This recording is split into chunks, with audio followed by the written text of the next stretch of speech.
Welcome back, everybody, to episode 5 of the Siadarin Chronicles. I am your host and DM because I don't actually introduce myself in any episode. Yeah. I am your host and DM, Cameron.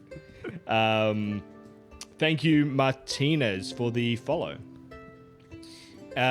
We will get into the recap of the previous episode, and then we'll get into our character introductions. So, last episode, we saw the aftermath of the raid on Trader's Cove. The party was left standing on the docks, surrounded by death and destruction, with the third of the town burning. Gathering their senses, they began to look for survivors, any survivors. There were too few. Oscar made his way back home with Matthias, only to find his father, Leon, lifeless on the floor. He had died protecting Oscar's mother, Amelia, as well as Bilal, the town seer. Ender and Zyle made their way to the Fisherman's Daughter Tavern, only to find more carnage. The visiting lunar elves and hillmen seemed to put up quite a fight here, with many dead raiders found among the splintered tables.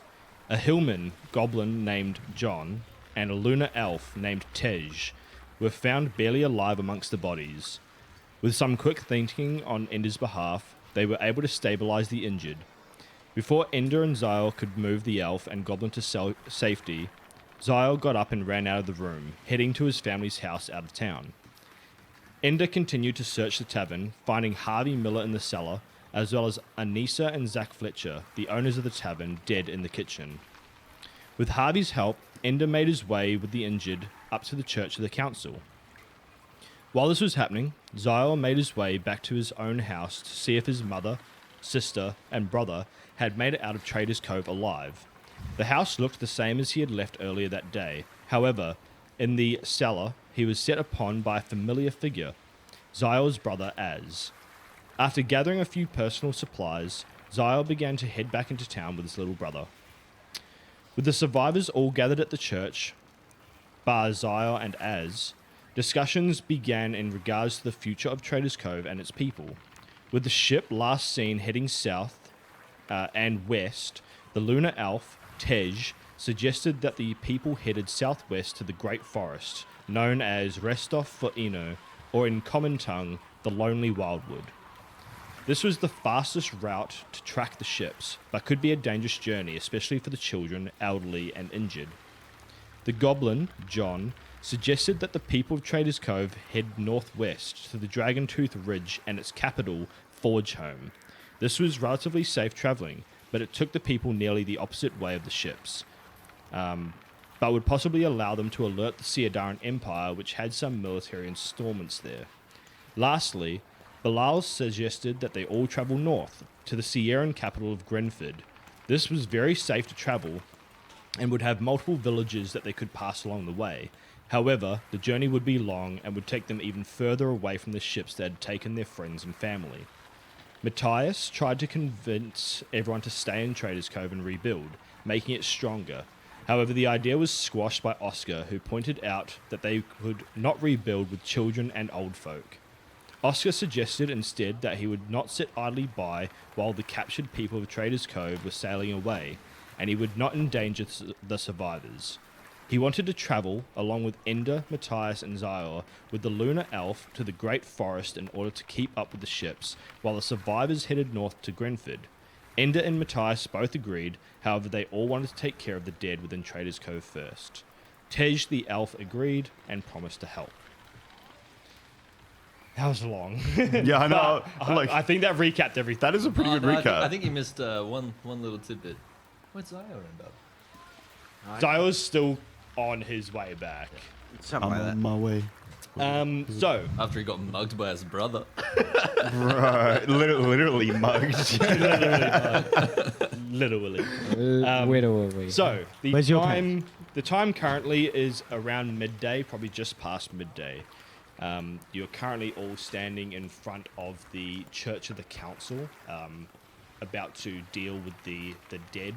Everyone's sort of moving about. The children are still being kept inside. It's still the second of Thermo on the cycle 1028 of the first stage. It's still a bit cloudy, but it's starting to clear up as the day sort of goes on. It's now a little bit warmer. It almost feels like the destruction that you see across the town isn't even there. Zyor and Az start to crest the horizon and meet you as well, and this is where we'll do our character introductions. So, All right. Alex. Hi there, everyone. My name is Alex. I play the human Ender. Again, he's an ordinary human that currently lives within Trader's Cove, soon to change as he hits the road to rescue those dearest to him that were taken by a strange group on 3 ships. Ender is visualized as a 6-foot-tall individual weighing 165 pounds, and how he currently looks in the face is what can be assumed to be everyone, tired, restless, and still shocked of what occurred. Ender found no peace wherever he went, even going back to the fisherman's daughter to check for survivors, but ultimately found none. He even took it upon himself that Mr. Zach and Miss Anissa Fletcher got a proper burial so that Isra and Sophia, when they returned, know that they were put to rest and ease and together in the end, even promising that he'd return them safe and sound. After this, Ender returned to his house to remove all the blood off him and patch the areas that were broken. To pass the time, Ender sat down at the dining room, staring outside of the docks as the fire crackles at the fireplace across the room, only seeing further destruction in the distance. His clothes now clean from the blood and other muck, his hair now shining black and red from the fire reflecting, his attire slightly different to what he usually wore around town.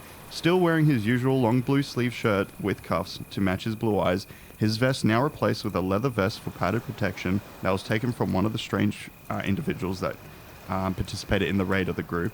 His red necklace hanging out, which was his mother's, his customized belt holster, and brown leather gloves, all for the purpose of making a meal, a white apron that is currently wrapped around his right arm, black pants as his favorite brown ones were damaged, and his clean and black shiny knee-high boots with 2 golden straps. In addition, he now carries a backpack that was found in one of the rooms of the Sleeping Sailors Inn with a shield and short sword attached to the back that was also came from the fisherman's daughter. Ender, to get him into motion and motivation into getting on his journey, he's doing what any good cook would do.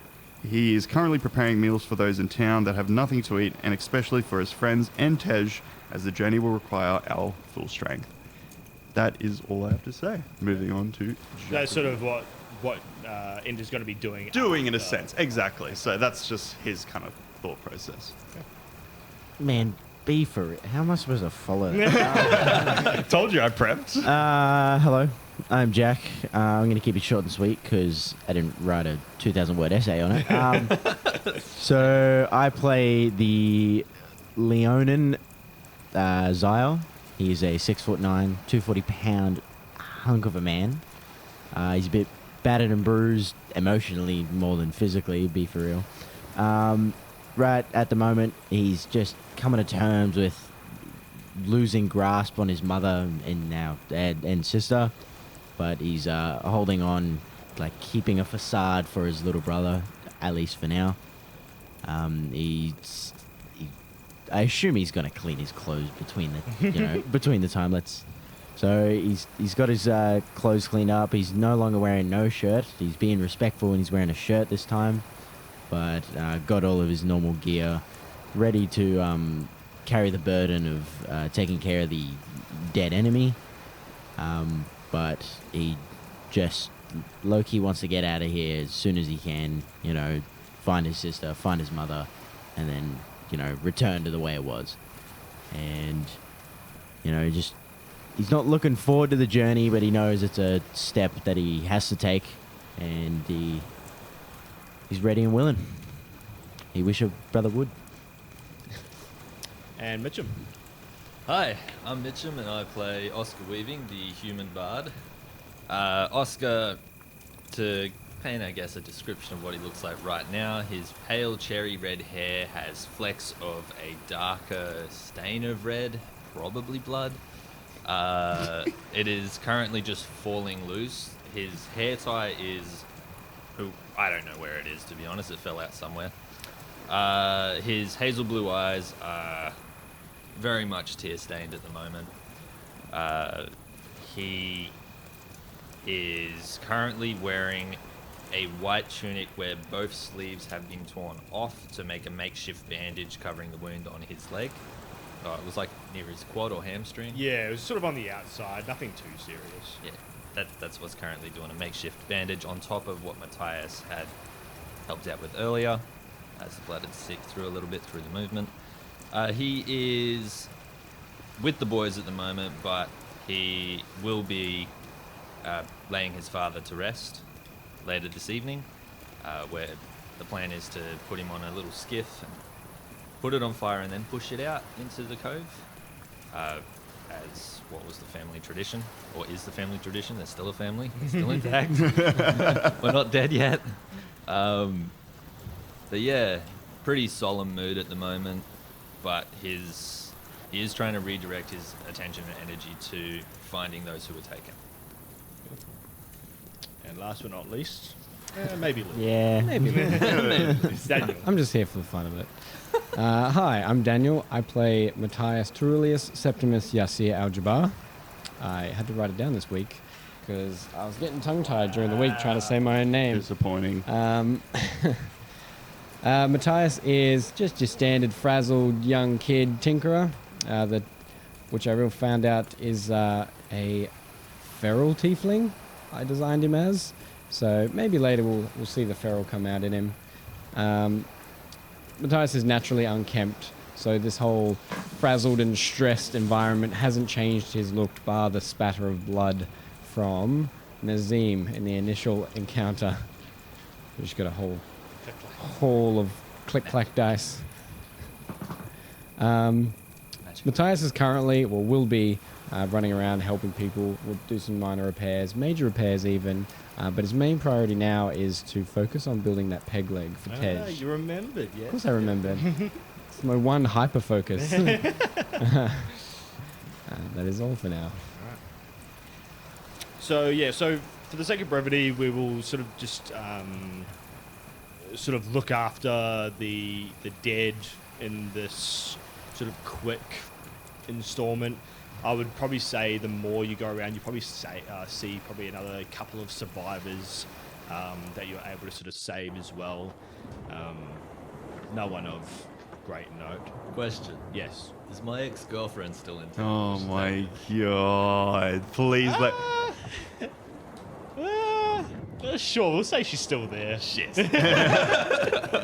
We'll say she's still there. Elena's still here. Okay. Wait, what's worse? Like she's still here and she's still alive, or like you have to go and save her? It's bad for Oscar because Sophia, who his heart belongs to, is not here.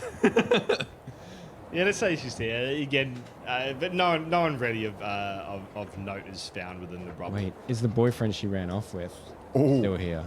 Nah, he's a sailor. Yeah, he's a sailor. He's the one that raided. Yeah, that's what I was gonna say. He's on the same boat as my brother, which wasn't in. Okay.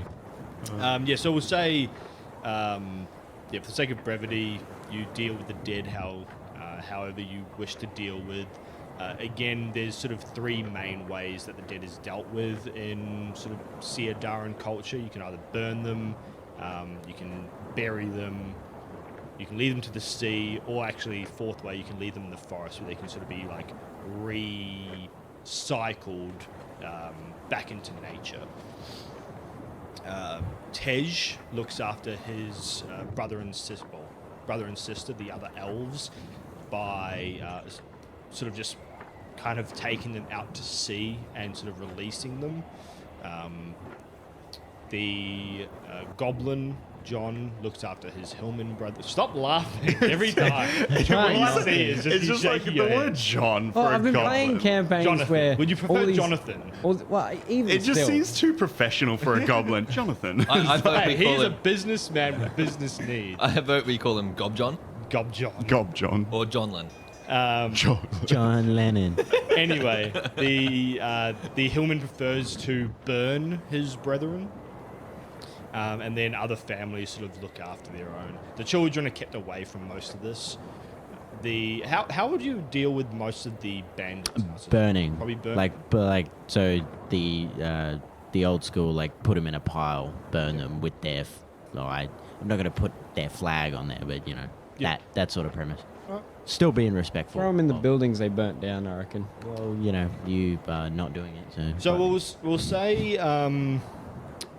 we'll probably say that it's about night time now. It's probably about 8, 9 o'clock. There's still quite a bit of light in the sky from the burning houses. Most of the fires are sort of dying down. It's mainly sort of embers and whatnot. More buildings have burnt down or catching fire, but it seems to have the wind's not strong enough to really get it going. So it looks like most of it's dying down for now. Most people are sort of staying on the southern side of town just to stay safe. Most people are staying at the Church of the Council tonight. Most people are getting ready, gathering supplies, ready for their big journey over the next day or two. In this time, I would assume you've probably finished at least a prototype or something ready for Tej to... Fucking betcha I would have. Yeah. Give a brief description of what this sort of leg's looking like. It's a great description. Runway model, right away. Envisioned I had initially was essentially a makeshift one until I can gather the resources to do more. So it's essentially 2 planks from the chairs in the church, held together by a bunch of rope, and supporting his stump is a shorter piece of timber between the two. That is just a slight prototype I have for now. Yep. It's eventually going to have toes and everything, but we'll get there. Toes and everything. Yeah. Full Full mechanical toes and clockwork. yeah, exactly. Steampunk toes. Steampunk. Ooh, I'd like pictures of that. I was not expecting that. I was not That ready. is where. I should have known better. Hold on. So, Steampunk toes. as we continue on with the evening, I guess the decision that was up to you and sort of Tej as well on when you guys would like to set off. Before that, Yes. after, I just want to say, quick recap, because we've moved on.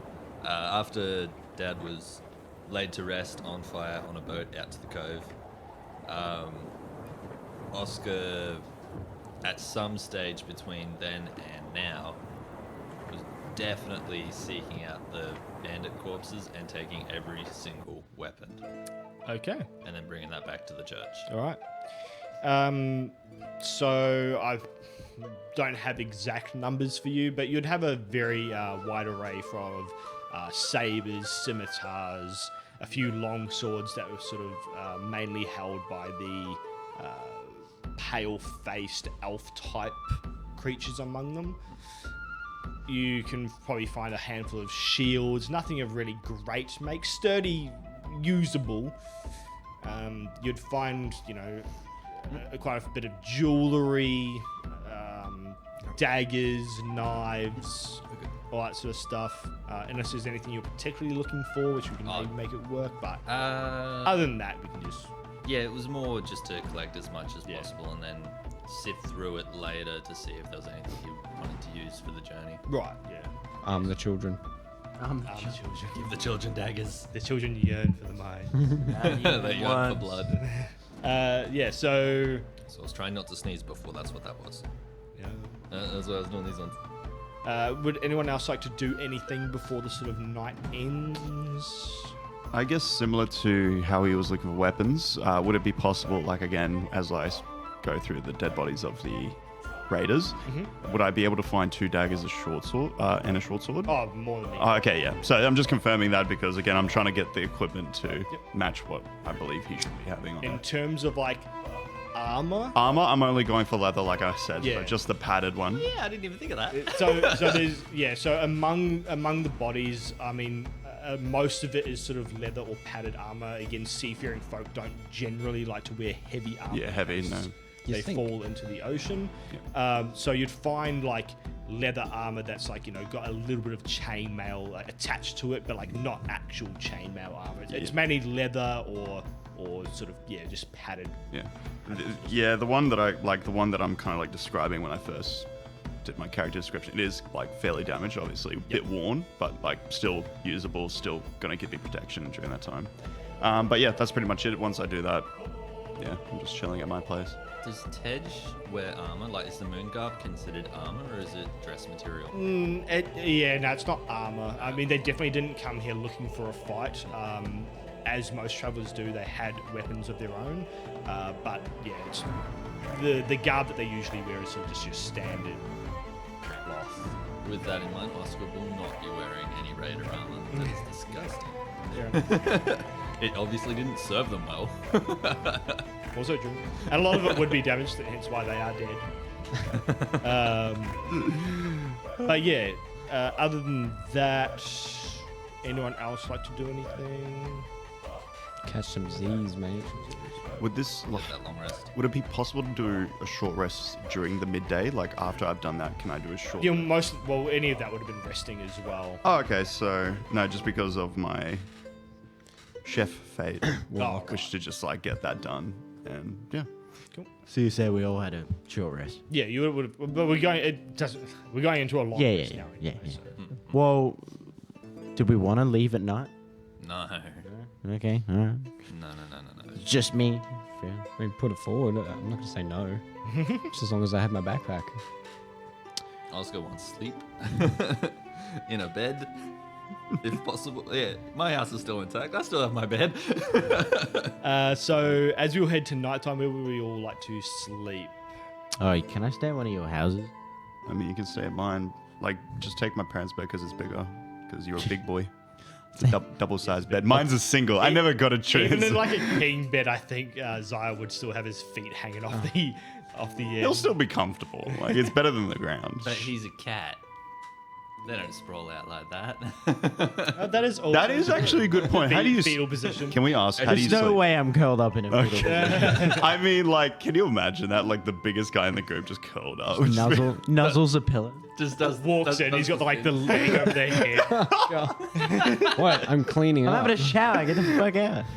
I walk into the bathroom to do it. Matthias is going back to his workshop. Okay.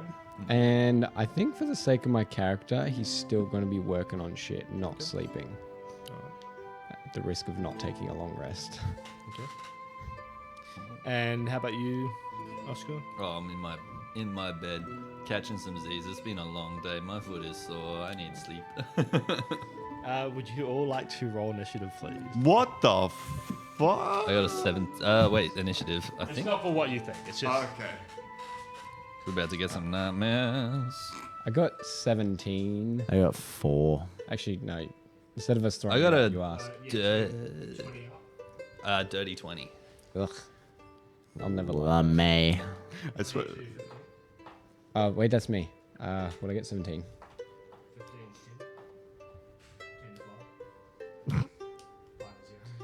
Four. One. Oh.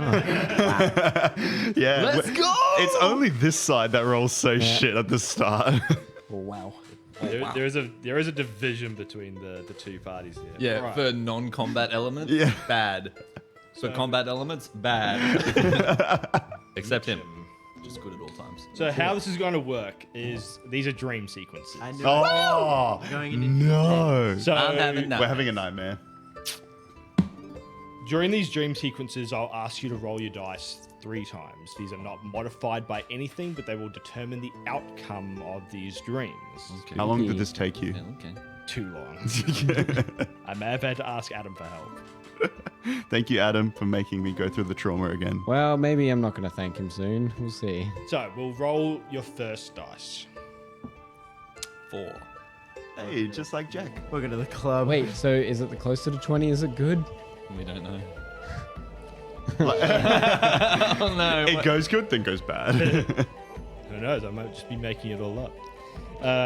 Okay, so Mitchum, as Oscar falls asleep, a little bit restless, not a very sound sleep, but still sort of quite energetic from the day before.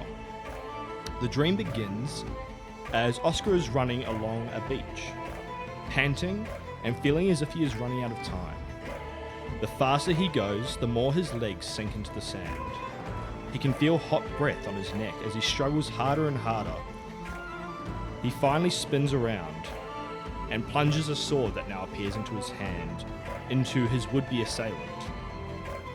His sword thrusts deep into the satyr bandit that he killed within the Church of the Council. Now that he looks around, he is now standing in the church. Please roll another dice. 3.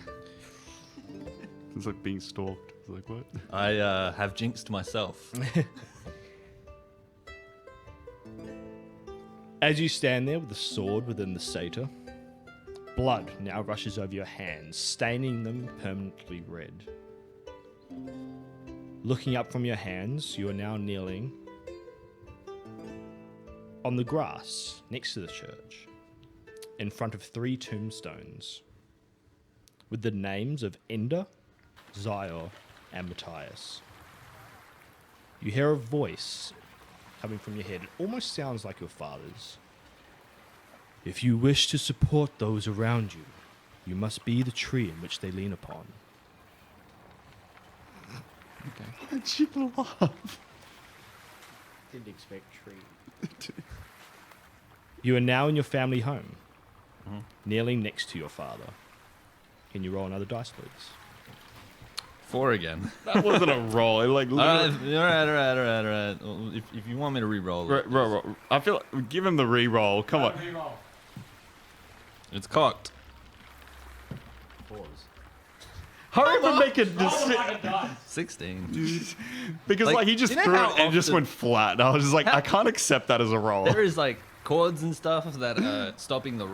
Anyway, I it was rolled- It was 16. I last rolled one. my 4, you rolled the 4. I moved it to a 3, you rolled a 3. I tested something, rolled the 16. You rolled 4 times and got a 16. Just saying. So what you're saying is you're cheating. Saying I'm goaded? Goated.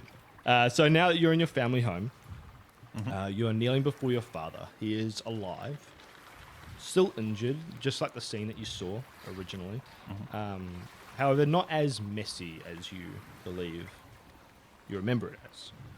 He looks at you and says, "For if you fall, so do your friends." The light sort of starts to leave his eyes as he looks at you and sort of drifts away into almost 1,000-yard stare. And as he dies, he says, "Is that all you could do to save our people?" That's tough. Welcome to the Forever Guilt. Damn. Next we have Daniel. Yeah, lovely. All right. Go slow. I can't write All fast. you hear is like, shut up, son. If you need anything caught up on that, just ask me a bit later. Or, don't. So, roll a dice, please. 20, boy, nat 20. Welcome to Nothing But 20s. All right. The dream begins in darkness. You feel calm, even though you're surrounded by nothing. You can't even see your own hands. You're almost not even a body. You can hear the loud tick-tock of a clock filling the void. Cogs and gears begin to surround you in the darkness, pulling away from you and fitting together into increasingly complex patterns. Matthias stands in his family workshop, working on a mechanical bird. He can hear his mother in the next room humming to herself. Matthias picks himself up, stretching, when he moves to the next room to look for her. Roll a dice, please. Hit another 20.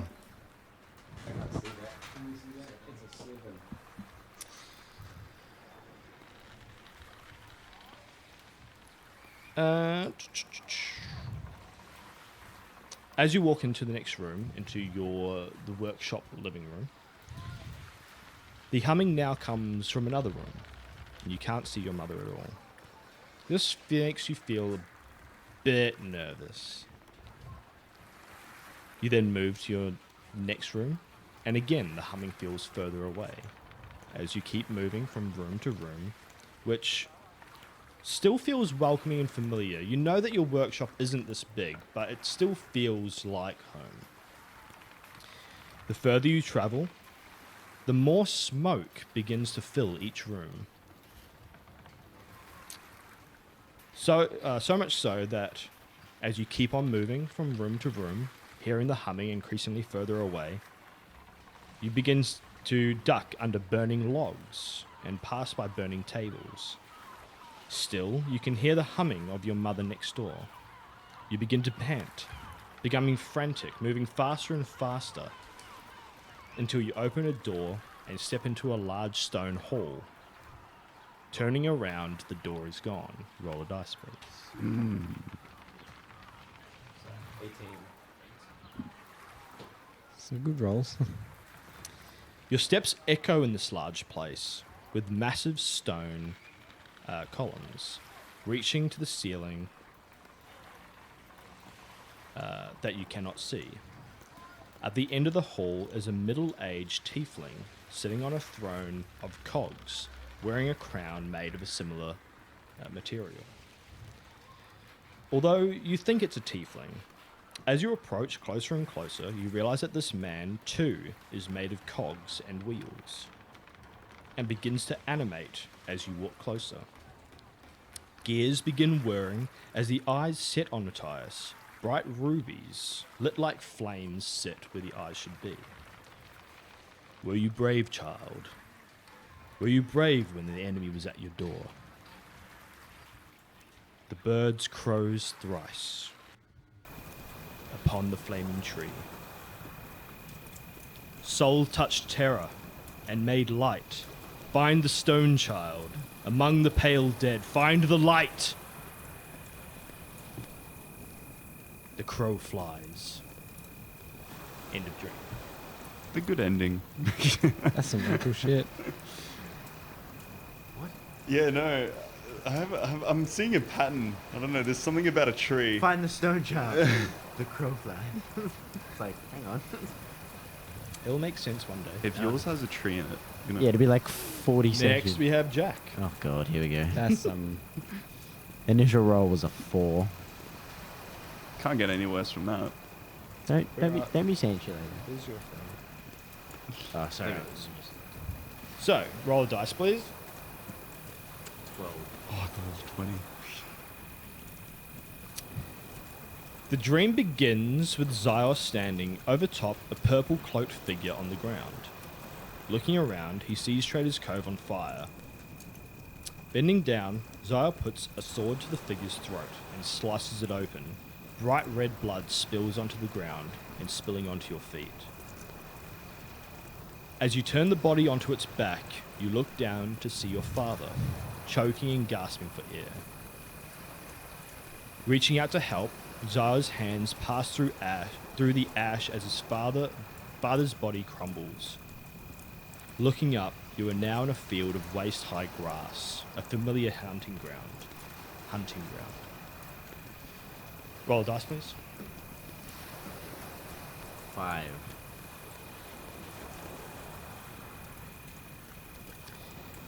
I thought I taught you better than that, son. Zyos' father says next to him. He is your father, but the voice does not sound like your father's. He looks elderly and is wearing a multitude of fur coats. Your emotions cannot overrule your morals, or they will imprison you in your own skin. The landscape changes as Zyra is now bound and lying on the ground, hands tied behind his back, screaming for mercy. Roll a dice, please. 12 again.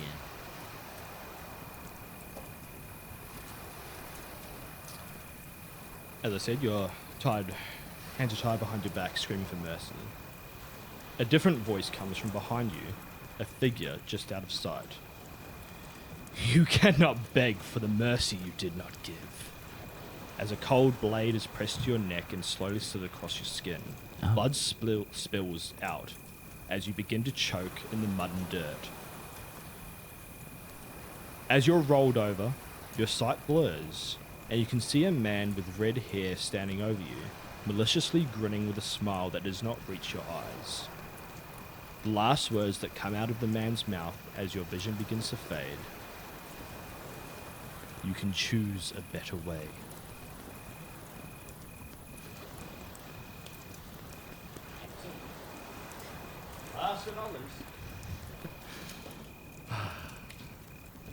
Or least. Oh. Actually. Ender. Alright. So, the dream appears as Ender is in the middle of a forest. Trees and vegetation is thick and suffocating on all sides. Out of the corner of your eye, you see a hair flicker as a figure passes behind a tree. You begin to move through the trees, but the space becomes smaller and smaller until you're squeezing through tight gaps. You push through an opening and find yourself standing on the cliff near the church, overlooking Trader's Cove, completely ablaze. Roll a dice, please. Natural 20. Nice. Welcome to the club. None of the 20s. Sydney. So yeah, you're standing on the cliff near the church, overlooking Trader's Cove, completely ablaze. You hear a woman's voice whisper to you from everywhere and nowhere. You could have stopped this. As you turn around, you see your friends, Matthias, Oscar, and Zior, as well as Isra, being beaten, killed, or captured.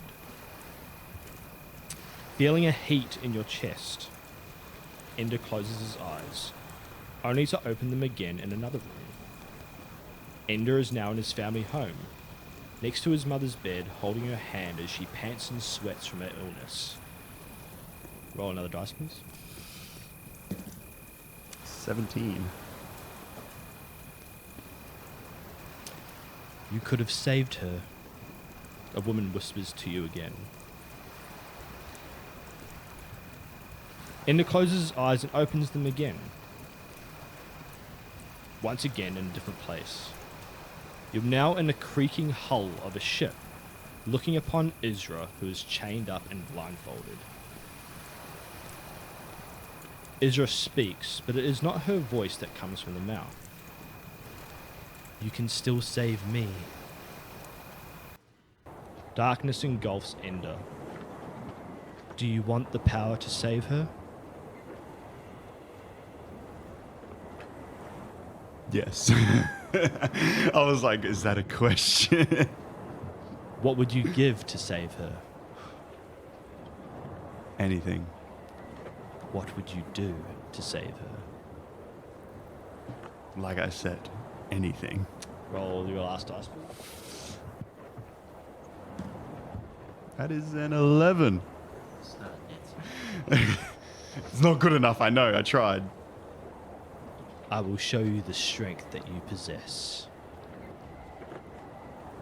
And as your vision fades, you can see a pale elf in your vision, a pale elf woman, as your vision blurs. The rest of you all have a relatively easy sleep. Bullshit. That is fucking. No. Oscar probably has the roughest sleep of them all. Can I just say something? So you said my friends, and then you just said Israel being bashed, killed. Like, were my friends also being bashed and killed? Yes. Oh, okay. I thought you were just saying like four of them were just like Just fine. watching around. Just like, Don't mind me, guys. Having fun. So We're yeah, just turning an eye. Oscar probably has the roughest Kill him. sleep. Pause. Slit my throat. Be for real. man was Be tied for real. up. Like, to be Tied fair, up if you and did slit my throat. I was fearing for my life. tied up screaming, and then you said someone behind him, like, oh, it's going there. Matthias and Zior, you sleep relatively well, but but you sort of wake up in sort of a cold sweat. Oh god. And Ender, after your dream ends, you have many pleasant dreams afterwards, and you arise feeling well rested and What's that like? Leveled up. relatively free of injury. So waking up after. Wait, like, free of injury. Did we get hurt in that dream?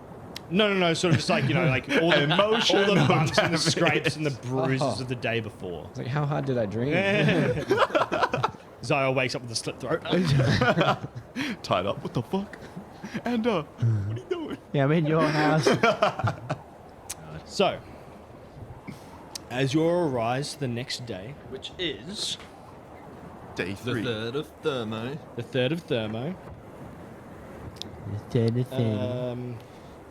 We're about to see history in the making. Will history repeat itself? This is. Oh, thank God, that was... Manifest. You Democracy awaken, manifest. and it looks like the clouds of the day before have finally dissipated. You can see the sun on the horizon as a new day dawns over the tides. Nice. I see what you did there. Nice. That was good.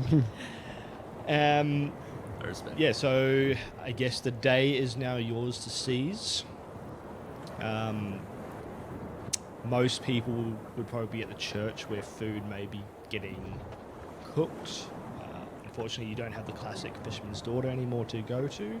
So, yeah. Well, I guess it's time that we got our destiny rising. I'm currently cooking breakfast. I don't know if he can smell it. Like, I woke up nice and early after the nice sleep, so, like, you know, I'm using whatever ingredients I have left in the house since I won't be back. So I'm making a nice big breakfast meal for Zyle. Yeah, I'm getting up. I'm clutching my throat a lot. It feels like the placebo is there. Very, very on edge of it. I am packing my gear. So I've got my big bag, my satchel, and I am currently rummaging through the kitchen to try and find just a small paring knife. Because I know we have one, but I can't seem to find it. And eventually I'm just gonna, as prepared as I can with the equipment I own or have possession of in my house, I glance at my loot and I take that with me. And as I go to walk out the door, I'm gonna go back in and grab my pan drum, which is what Matthias had built for me once. It's shaped like a tortoise shell, but it's not a turtle shell. It's just shaped like one. I'm gonna grab that too, and then I will head up towards the Church of the Council. How about you, Matthias? Waking up, getting off his workbench in that cold sweat is where he worked himself to sleep. Matthias is going to look around, do the same thing, gather all his stuff up, knowing we've got the big journey ahead, and just start stuffing his bag full of just shit. It is not useful. it is just anything he can grab, and he goes, yeah, no, I'll need that at some point. I can finish this project. Oh yeah, definitely need that one. And he's just stuffing pockets full of stuff. Anything and everything that he has. Getting to the door, clank, clank, clank. He's going to start heading. Muscle memory, going to head to the fisherman's daughter. Realize it is non-existent. Going to head to the church. Heading to the church, you can see a lot of the children are sort of being awoken. The parents that are around are sort of making sure that they have, I guess, the holes in their shirts and pants and whatever mending they can quickly do to shoes and boots. A lot of the children, the bigger children, are sort of wearing very small backpacks. The larger adults are already, whatever they can find. The shipwright brother, Jason, I believe. Yeah, it was Mason. Ah, so Yeah. Jason is believed dead. They're all the same. Mason looks like he's about to start setting off with John, the hillman. Bilal looks just as ready as everyone else. He's sort of doffed his usual seer cloak and actually wearing sort of like more pants and traveling gear. He looks stern, trying to keep the children in line, which is sort of almost a comforting sight to see. It sort of reminds you all of your past, as is there as well, being looked after. And your father is sort of just helping out where he can, making small adjustments. He's also grabbed a few things from the workshop, some basic tools, that sort of stuff that you don't need. Question. You said that there were adults stitching up clothing. So there's like some spare, I don't know the actual terminology for this, but spare like Thread. material, spare thread. What color is the thread? What colors are available? Just real quick. What colours are available? Probably say like white, brown, and like grey. Okay, and the cloak I have is a brown leather, right? Yes. Kind of. I would like to spend some time before we leave to thread the Fisherman's Daughter logo that they had onto the left shoulder of the cloak.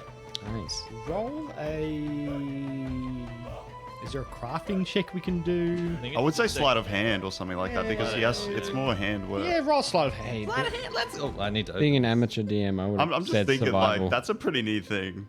Like just a patch. How's it survival? Don't know, because I said I'm an amateur DM. I didn't say I was a good So one. what am I doing? Sleight of hand. Yeah, you go sleight of hand. See how dexterous. Nat 20. No, Total well, 24. It's the best fucking patchwork we've ever seen It in the Siadarin world. is beautifully embroidered. It is basically exactly the same. Thank you, Dice, for maintaining what I wrote about Oscar having steady hands. You've managed to use like candle and like wax to sort of like change some of the color and like seal it afterwards. Fuck yeah. It's still sort of like a brown grey monochrome type coloration, but it looks really good. It looks really good. Excellent. I'm pleased with myself. I don't need to roll anything else. That's 3 me. nat 20s we've had already. Yeah, I know. It's going so well. Jack, you're up. No pressure. Well, yeah, probably just heading down to the church. Like, again, probably muscle memory going down to the Fisherman's Daughter, but that's where we want to go. That's where we last spoke. Ready to get out of here. I assumed I had a pack already because I stayed at You Ender's. did bring a cart into town with the Yeah. supplies, if I remember. So I'm going to pack a bag with like all my gear, all my traveling gear, bedroll, yada yada. And is my brother in the church? Yeah. Yep. Okay, so I'll go up to him, waiting for the boys, saying like, you know, I have to go soon, stuff like that. As he sort of says goodbye, it's sort of I don't know if as sort of really can comprehend the magnitude of what's about to happen. So he's quite cheerful and gives you a good goodbye. In saying that as well, your father takes you aside and has a bit of a conversation with you. If you'd like to roleplay it out, we can. If you're not. Sure. I'm always down for some roleplay. So as he takes you across, sort of apart from everybody else, again, you and your father don't have Anything in common? you have a lot of communication issues, and whatever sort of social struggles that you have, he also kind of has, and you feel like it's quite hard to connect. So as he takes you aside, he sort of is avoiding eye contact, scratching, sort of, he starts saying, well, good luck, son, on your journey, and if you find mother, and tell her that we're waiting for her in Grenford. And I'm not really good at this, but he sort of clasps you on your shoulder, and he I wanted you to have this, and he hands out and he pulls out a small hammer. Nice. You know that it's quite a favourable hammer of his. It's got quite a few etchings in it. It's been in the family quite a while. I was waiting for you to give you this, but I feel like this is an appropriate time. So. Take it, I look at it, I hold it, and just feel like the strength and the skill of my dad's handiwork is just, in an emotional way, I feel like that's kind of coming to me, and I want to put it on my tool belt and look up at my dad and just go in for a hug. Oh, that's nice. Like you both put your arms up and like, and you sort of clasp. As he sits back, he says, "I kind of do need your hammer though, if you don't mind." Oh yeah, no, you can have I mine. need a hammer. That's right. Sorry, I forgot. Yeah, no, I do have one here. This is my favorite. I wasn't planning on giving this to you, but it seems only fair since you gave me yours. I'll give you mine so you can remember me and I can remember you. He sort of grabs it. I hope that I can return it to you one day, son. Me too. I'm proud of you. I'll also return the crossbow. Wait, I forgot the crossbow. I love the awkwardness is still there. Matthias is going to run back to the workshop and regather the crossbow and have that on with all of his gatherings. He's going to get into the workshop, like get rid of all this useless shit, i.e. nuts and bolts and things like that, and have a more appropriate backpack, satchel, tool belt. I'm picturing crossbow somewhere. However, someone will put it on there, and then head back out there. And say one final word to my dad: just make sure you look after the town. We need to rebuild this place at some point. We can be a family again. Hopefully one day. Stay safe. I will. You too. Bye. And I'm gonna You go hang now. out. I'm gonna go now. I gotta go. All right. With that, Tej is sort of waiting off to the side. If you guys are all done with your goodbyes, or Yeah, I'm gonna speak to Ella real quick, and just like reassure her that we're gonna try and find them, and when we do, we will come to Grenford. Blah blah blah blah blah. I'm gonna side eye my ex, and then sigh like, and I'll go over to Halima. And I'll say, well, good luck. Stay safe. I'm sure Rigby is going to come home to a sight. As is Chase. Now I think about it. she sort of looks at you and says, "Well, Rigby wasn't here, so Yeah. you were." Anyway, good luck in Grenford. I'm sure the capital will be kind to you. I gotta go. As you leave, she sort of like grabs your arm. She says, "Stay safe." I'm gonna keep walking. Oscar is now confused. But as he's walking, because he hasn't grabbed any yet, he's gonna glance over at the pile of weapons he collected the day earlier, and he's gonna quickly shift through. Now, I imagine I would have taken any sheaths that were along with the weapons. I'm sure you would have been that smart. Yeah. Roll for it. Right. 4. Nah. Nah, there'll be a few sheaths in there. There'll be a few weapons without sheaths, but there'll be a few in there. I'm gonna look for just a short sword or a saber or a scimitar, something light, one that's still got a sheath because I want to strap that loop it through my belt. But I also want to collect a couple knives. We'll have a look at the knives and see what kind of condition they're in. Nothing spectacular. There are a multitude of blade lengths. You can get something that's sort of a little bit larger or a little bit shorter, more like almost like an eating knife. Is there any in between? Yeah, I mean, there's a few in between. There's a few more sort of like daggers, which aren't sort of blades. They're more just like spikes. Any of them more efficient than the curved blades that are underneath the canoe? No. I'm going to go there first. I'm going to take one for everyone. There should only be 4, I think. 3 left. 3. I I don't think need there was one. 6 in total. That's 10. Was it 10 in total? Yeah. Oh, yeah. Because it said 2. Yeah. Yeah, I'm going to take 4. Alright. I'm going to take whatever's there. I'm just going to grab them. I'm going to shimmy on back. Cool. All right. Anyone else like to do anything before? I guess what I'll do, obviously since I cooked for Zyle, I'm gonna. Oh yeah, I ate that before I left. Yeah, he was like, Sorry. fucking go. I'm actually making some Siadarin biscuits for the kids.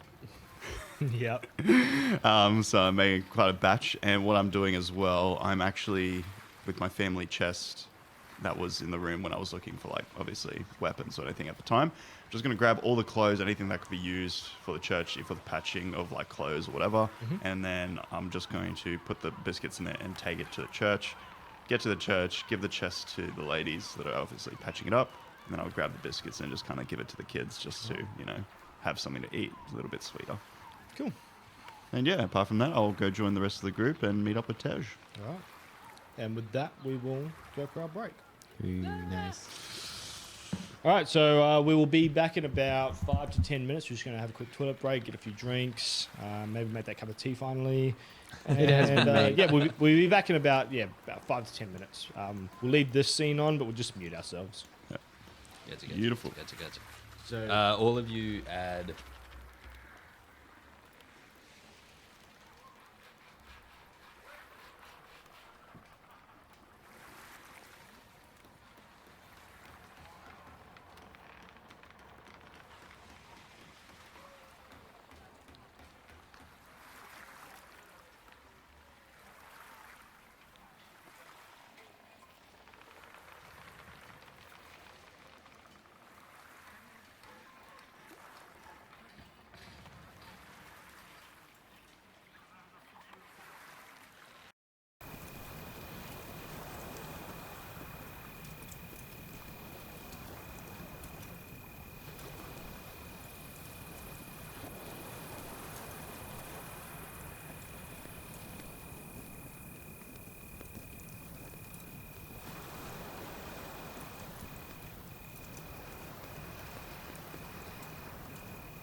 All right, everyone, welcome back, and we get into part 2 of the episode.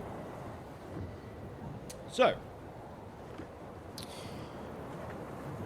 as you all meet with Tej, he sort of checks on you guys, making sure that you sort of all have what you need.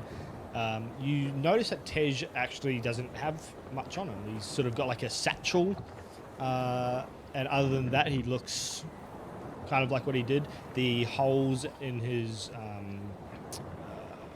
and sort of injuries that he did have all sort of been sewn up. Not the injuries, like the patches in his and whatever rips he had. You've got his leg, his peg leg, which was given to him the night before. Mm-hmm. Yep. So it's sort of strapped onto there, and already the wood has sort of already been carved into like vines and flowers Of and course. all that sort of stuff. I have intentions of like making it more comfortable over time. Yeah. So at this stage, it's pretty primitive with just cloth lining it, so it's not wood on skin. Yeah. That'd be very irritating personally. So just wanted to mention that in case he starts bitching about it. Yep. And I guess final goodbyes. I'm gonna hand each of the boys one of the curved knives. I slowly reject it. I'm like, I'm quite packed. I don't know where I'm going to put this. Do you want to keep it maybe 2 for yourself? I don't need to, so I looked at Tej. Do you want a curved knife? He sort of grabs it and he flicks it around, opens it up, and says, "Quite well made for a human weapon. Sure, thank you." Are you saying the elven weapons are better? Oh, we are so. Do you reckon, like, how much would an elvish weapon cost if we were to... It's It's bold of okay. you to assume that they use money. Okay, so what if we have the Well, weapon? The damn commies! Take it back. What kind of narcotics do you want? Alright, well, I'm... In the back of Oscar's mind, it's like, oh, I am touching the hilt of his raider's saber. It's his now. All he can think of Did is... you grab any weapons, or are you just grabbing the crossbow? I'm about to let Crossbow. everyone know Okay. grab shit. Yeah. But just touching that weapon is in the back of his mind. Oh, I need to get me an elvish weapon. Yeah. You do see Tej's elvish weapon on his hip. It's kind of like a weird mix between like a saber and a katana. Like, Oh. and like the hilt is a little bit more like, it's slightly bigger and actually more purposeful than what a katana hilt would be, but still not large like a saber. And it's got a bit more of a curve, almost like a what's it called? Like those Arab, like Turkish weapons. Oh, Starts with an S. I think it might be it could be a saber. I was think going to there's say a special saber. name for it. I was going to say saber, but like, yeah, I know it's something else. I wanna can't say get my head around scimitar, it. But Yeah, I was like, just thinking, Could, isn't it? yeah, scimitars have a bit of a larger. Anyway, it's a fantasy weapon. It's Yeah. got a very big curve to it. Almost sort of like it's like an S almost. Yeah. I know what you're talking Yeah. about now. It's like a Quebec. wait, like a Anyway, like a sickle almost. You did mention that communist. his weapons are a sickle and a hammer. College. Kalige. I knew it started with a K. So yeah, it's very similar to that. Literally means sword. From what you can see, well, katana means sword as well. We're not very inventive when It's it a comes to sword. names as a human species. No, names of purpose. Waterfall.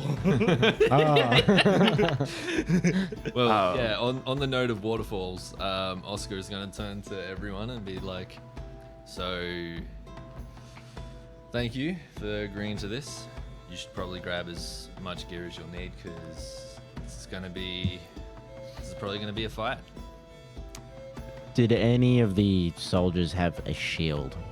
Yeah, if you're looking for what Oh. type of shield, there's nothing too big. Yeah, You'd be like finding it any was a tower swashbuckler shields. one or something You like could that. you could find a few bucklers, maybe a kite shield here and there, but nothing super well. A +2 shield would preferably Oh, yeah, do it, no. yes. They'll give you one then. You can find probably either a kite shield or a buckler, whatever you're looking for. Let's go, Just go for a buckler. buckler. Little circle. At the mention of make sure you grab stuff, Matthias is looking around like, what do you mean? I have all my shit always. I meant a weapon Matthias, a weapon. We're probably going to be in a fight. Oh, yeah, I'll go with the crossbow. Yeah, but what if they're close up? You going to hit them with the crossbow? I don't, Because of the crossbow. I don't intend on getting too close to people. I'm not the best fighter. I haven't had a lot of skill. Mind you, if I was good, I would have fought these bandits off with these two hands. But I'm not. So I'm not going to get close to them. So you're gonna beat off the bandits with 2 hands? I'll beat them off with 2 hands. That's one way to... That's intimidating in its own right. Come here. As they're discussing, like, obviously all that, I go like, so did you guys at least prep meals, get some rations for the journey, or we just... Yes. I have a single biscuit left from Eleanor Baker that I'd got on New Year's Day. Look, and It is old. I'll be honest. I'm not very good at planning for meals. I was really relying on you to bring the meals for the party because that's your specialty. And so I came prepared. Yeah, I knew it. I could always count on you. What are we looking at? It's from a great white. Nice little fillets. Great white. Yeah, it came into town, so they fished it. Great white fillet. And they filleted it up, and now I've got the pieces with a bit of salad dressing around it. And One of the shipwright's adventures, I'm sure. but yeah, so it's a nice seafood meal just for as soon as we get inland a bit, say goodbye to Traders Cove from the distance, and we can have a nice meal. Also, so we don't have to share with the kids. That's true. And I did make an extra one because Zyod he is a bigger boy, so I made 2 for him. So 4 for the rest of us and 2 for him. La honk. All right, cool. Funky boy. And with that, you wave goodbye as you see Bilal and your mother, Amelia, I give her a hug. and all the children and Ella all moving north with John and Mason, who are also heading north. They'll split off later down the path. As you guys don't take a well-trodden path, instead you begin to walk southwest into the trees and beyond. That'll be the end of today's episode. No. roll for initiative. The cassowary's back. So, the travel is... it's pretty hard going. Tej, funnily enough, actually is still outpacing a lot of you, especially people who'd like to spend time inside. Shit. It's rough going, but I guess the question is, how hard of a travel do you want to go? How far do you want to push yourself? Matthias is going to complain so much. The whole time. Yeah, I reckon Tej and the rest of the group will be getting too far ahead and be like, my legs hurt. Can we stop? I kind of go up to Tej. I'm like, hey, Tej, there's one thing I wanted to ask you, if that's okay. Yeah, what is it, my young human? Well, on this journey, obviously, there's no towns on the way to the Great Forest, is there? Or No. so it's no, all no. barren, pretty much wasteland from I this wouldn't point. say barren. Oh, okay. Well, we live in a coastal town. I've only seen barren. I haven't really gone this deep into the forest. Trust me, this is still coastal compared to the other places in this continent. Okay. Now, since you are such a veteran yourself, is there anything that we should be Veteran. beware No of? need for flattery, sir. Well, I'm just asking because it is our first time leaving Traders Cove. What are the do's or don'ts of The do's the outback? or the don'ts. Well, first of all, generally don't go next to any spiders. Generally don't go next to any snakes. Spiders. Don't eat anything unless I tell you it's safe to eat. There are lots of poisonous plants, grubs out there. With that, Oscar slowly puts down a mushroom. Yeah. Just like Lots of things that will make your mind wander. He picks back the mushroom.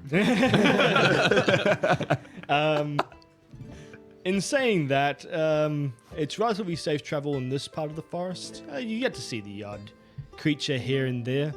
And it gets a little bit more dangerous further from human civilization. Particularly inside the Great Forest itself can be quite dangerous to those who do not have a guide. Okay, so with that being said, I assume there won't be any trouble with you as our guide along this journey?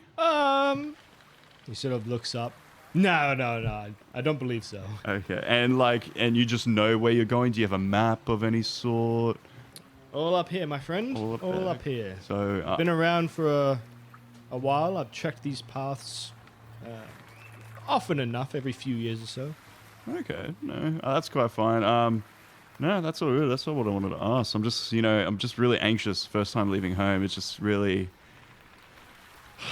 and like the quest that we're on, just to find everyone and get everyone back. It's really nerve-wracking. Yeah, well, I must say I'm impressed with you boys. I don't come across this sort of thing often, which I'm kind of thankful for. But yeah, hopefully my kin can help.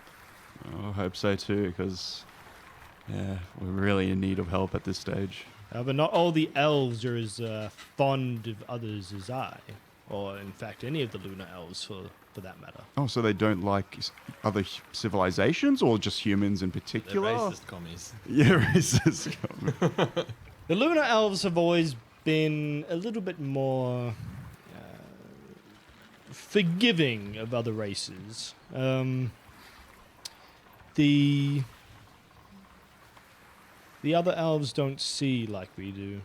Okay, well, I like your They don't have culture. Like, dark obviously, whenever you came to Traders Cove, obviously, we always welcomed you. I'm just like, it's just very first time hearing that. Apparently, they don't like, I guess, other civilizations. So It's that we a long time ago. Okay, before you go on, as soon as you say, before I understand it's a long time ago, but like, what are the chances that they will help us? That's what I'm trying to get at. Is there anything that we can use to persuade them when we do arrive? Because if we come up there empty-handed, Don't be rash, I would probably say. Don't be rash. Don't be hot-headed. Okay, you must understand. Like, of course, there's a reason why we have to be rash. People have been kidnapped. Some of yours, I believe, have been potentially kidnapped. Yes, but in the eyes of someone who may be hundreds or if not thousands of cycles old, it's not that important. I look at Oscar. I'm like, are you sure this is the right decision? Like trying to like make it a little bit discreet. Like, is this the right option what we're taking? I think so. Tell me more about this a long time ago story. A long time ago. I walk away slowly as that happens. Maybe it should be saved for when we camp tonight. Around a fire. How long love till we campfire start stories. camping? I'm buggered. It's only like 2 hours. 2 hours in the journey. We're like already fucked. So I'm gonna say with Tej's leg, you're still, it's still sort of quite raw, ish. You're still getting used to the peg legs, so I'm gonna say like for the first few days you're traveling at like a slower pace, especially while you guys sort of get used to traveling. As you guys get blisters on feet. Oh man. I just want to point out no one thought to grab food rations before we left. I mean, like, we got at least for 1 day. I bought my One food day. rations. Well, I got an extra one, so that's fine. No, my food rations are Ender. Oh, okay. Not that I'm going to eat him, but like he is the guy. Emergency food. I'm relying on. Tej, we're going to have to eat another leg. It's nothing personal. Yeah, so I guess as you're traveling, I mean, I'm probably going to say from now on, if you want to be able to hunt or gather supplies as you're traveling and grabbing bush tucker, whatever animals you can find to eat, possums, Bush turkey. bush turkey. If there's any waterways, I could probably get a fish. Yeah, like, so if you're going to do that, you'll be traveling at a slower pace.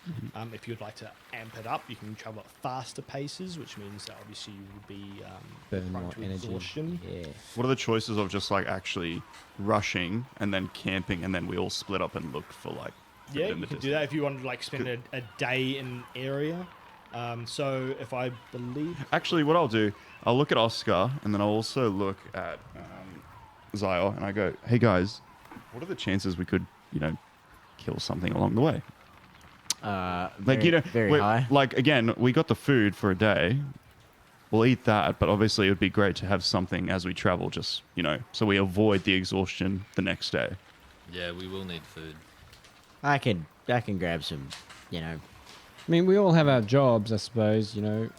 Ender, you cook the food. Oh, That, I'll try my you best happen to cook. You happen to catch. So, So what do you do? great question. But don't worry about that. So yeah, so it would take roughly at a regular pace, it would take about 22 days to get to the edge of the Great Forest. Damn. Yeah, we're gonna need food. So We're gonna need episodes. We're gonna need Yeah, we're gonna need yeah, episodes. not gonna role play every single day. Why not? But there will be quite a few different instances which we can sort of just fast track to, sort of points in time to jump to. Yep. need epic journey music. Yeah, The cutscene. Wait, we got epic. What? Epic. It's epic. Well, I guess what we'll try to do for the first day, we'll see how it goes. How about this? We'll see how it goes if we hunt while we walk. If it's ineffective, then what we'll probably do, we'll rush it, camp at the spot, and then go hunting quickly, and then cook up a meal. Because if we can kill things along the way, that'd save us the trouble of constantly stopping and so forth. So Well, we wouldn't have to eat as of yet because you've got this large amount of shark in your backpack. So we could surely get a day. Oh yeah, no, we'll get a day, but I'm saying the next day. That's the issue that I have because it's not that simple to just hunt and then just cook. So again, sorry, I'll go over this just so that we're all aware as well. Fast travel is 30 miles in a day. Normal travel is 24 mile, and slow is 18 mile. Or in kilometers, it's 48, 38, 28. Nice. That's a satisfying number. And how many miles away are we from our destination? While at roughly 22 days travel to the edge of the Great Forest, That's it's about 600 and something, or No. it's about 800 something Okay. kilometers. Can we hunt and do that shit while doing normal travel? 22 times Did 38. you say kilometers or miles? Yeah. So the elves travel at fast pace at all times. They don't really sleep. They can Fair point. they continuously walk. Oh, Fair fucker. point, fair point. Yeah, shit. I mean, can the elf hunt with just one leg? He can be he's the bait. He's the Bait. bait. Yeah. I So yeah, guess. so what sort of travel strategy are you thinking of? Tej kind of allows you guys to dictate it since he's not really aware of what your needs are. I think as a party, considering it's our first time, I feel like we're too motivated that we'll actually push ourselves to the limit. Yeah. So I feel like what we should do, as a roleplay purpose, we'll push ourselves, see how far we go, and then just Yeah. then we realize holy shit, this is. I imagine the first couple of days we'd be traveling at a fast pace before we realize we can't maintain that. Yeah, that's agreeable. So I'd say we go as fast as Tej can go.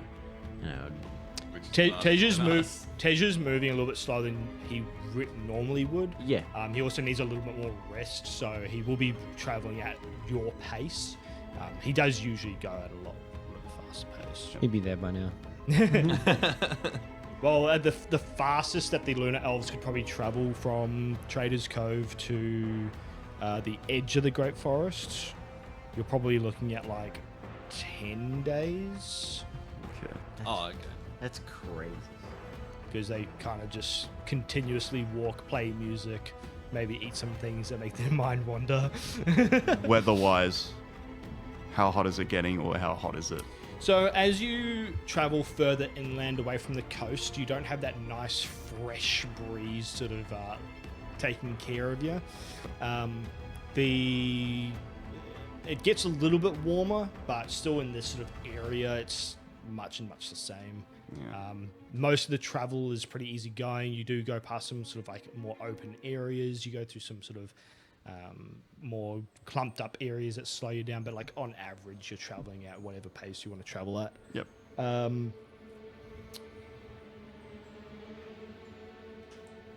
I Well- guess at the end of the first night we'll go into it. Yep, I'm happy to do that. So as Tej is sort of looking around, he sort of says, "Huh. Sorry, my mind sort of forgets. What do you need for sleep?" About 8 hours, 6 to 8 hours. Right. Okay. Like me, just currently with a water skin, I'm like sweating. I'm like, ah, fuck. Yeah, so we elves typically don't sleep per se. Wait, you just don't sleep, or you just don't prefer to Well, sleep? we can kind of put ourselves into a sleep-like trance. Hey, I do So that too. Typically meditate with. So, Okay. I guess find yourselves an area. I'm not too sure how you guys do this. So, well, it's the first time. Like, I gotta. Yeah, Be gentle. It's my first time. I didn't want to say anything. I just was like, let him laugh as soon as I said that. Obviously, with the backpack, I also have the what's it called? The sleeping bag or the what's it called? Bedroll. Bedroll. Yeah, you know about bedroll. Yeah, bedroll. Yeah. I guess I will. Just... It's a pretty open sky, so you probably don't need any like tarp or anything over top of it. Oh no, I just want to put something on the ground and make it Yeah. comfortable. So. I did not bring a tarp. I have my apron. Could you? But yeah, other than that, like, you know, it's a relatively clear area. You'd probably want to like brush away some sticks and stuff off the ground. Yep. Um, And assuming that each day we would be like using our full water skin just to keep hydrated, keep up with like food wise. Okay. Is there anything potentially along the way, like little rivers? yeah, you'd aquifers, or- come across. Okay, yeah, no, that's fine. I just streams don't want to die of dehydration at level The 2. lunar elves, sort of, as they travel, they go through like a bunch of streams and stuff because they also need to drink. But yeah. Okay, yeah, that's all right. I guess put the bedroll down and just sleep 6 to 8 hours, full long rest. I'm gonna strum my lute for a little bit, just to. Oh, feel you a aren't little- going to sleep just yet. Wait, Wait, I'm what? strumming my lute, wait. and I but want to it's say, Tej, Yes. there- it's Oscar. Oscar. Yes, sorry. I'll No, try to that- remember that from now on. That's fine. That's fine. I strum a little. Is there anything we need to be worried about? Like any threats in this area? In this area, not so much. In a few days' time, we'll be getting into. It's nearly the edge of the Great Plains. The Great Plains sort of goes around the northern side of the forest. Not too much of an area, but sometimes you can run into some. I guess you'd say gigantism. Yeah, we've seen a giant cassowary. as soon as I hear the word cassowary, I kind of wake up. Oh, where? Yeah, they get pretty big. Many animals. Some even come down from Dragontooth Ridge on occasion, which can be quite big. But most of them are harmless unless you provoke them. You're not going to provoke them, are you? I glance. No. He's sort of no. more side-eyeing Zyor. I went straight to Ender. Ender's king of provocation. You know, like I feel like the cassowary, when it killed that giant snake, the only thing I could think of is like if Zyor rolled a poor stealth, all you see is like Zyor's tail, which looks like a snake, and the cassowary would be like, fucking go for it. Nice. Hunt mode activated. Actually, when did you come from the plains? When did I come from the Yeah. plains? My family? Yes. Two generations ago. Yes. Not many plains people move out of the Great Plains. Wasn't up to me. I just, grew up here. Do you have much connection with? Unfortunately, no. No, it's been many a cycle, but no. I haven't seen family for Very interesting. ages. Very interesting. My family's only small, just me and my mum, and well, was my mum and my dad. Now my mum's gone, so it's just me and my dad at the moment. So crazy. I didn't even ask. That's it. Got him. But no. In all seriousness, though, Ender, get up. You're not all going to sleep yet. Okay, what are we? Tej walks over to a tree and he sort of breaks off a branch. He clears it from sort of many of the sort of offshoot sticks and whatnot. I know what you're Says, thinking. I don't want to do this. If you're going after the raiders, you need to learn how to fight. Do we have to do it already? I just, like, we got so long. Sundown. You've got 23 days to start learning all this sort of stuff.